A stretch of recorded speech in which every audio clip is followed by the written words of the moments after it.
পরে আমাদের আবার যেতে হবে ফালাকাটা, তো তার জন্য একটু লেটও হচ্ছিল। তো অবশেষে কিছুক্ষণ অপেক্ষা করার পর চলে এলো আমাদের মাটন বিরিয়ানি। কিন্তু বিরিয়ানিটা খাওয়ার পর মুখের রিয়াকশান দেখো, বুঝতে পারলে কিছু?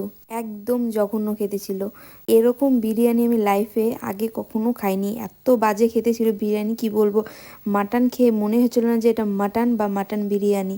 তো আমরা কেউই খাইনি, একটু খেয়ে ফেলে দিয়েছি। তো আবার নষ্ট করা আমার একদমই পছন্দ না, কিন্তু এতটাই বাজে খেতে ছিল যে আমরা কেউই খেতে পারিনি। টাকাগুলো জলে দিয়ে আমরা চলে এলাম বাস স্ট্যান্ডে। তো এই যে বাসও পেয়ে গেছি, কিন্তু আমরা বসার সিট পাইনি।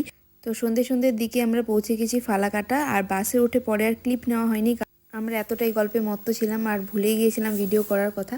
তো ফালাকাটা এসে আমাদের তো সেখানে খেয়ে পেটই ভরেনি, তো তারপর চলে এলাম মিও মোড়ে। তো এখান থেকে খাবার প্যাক করে নিয়ে চলে যাচ্ছি বাড়ি।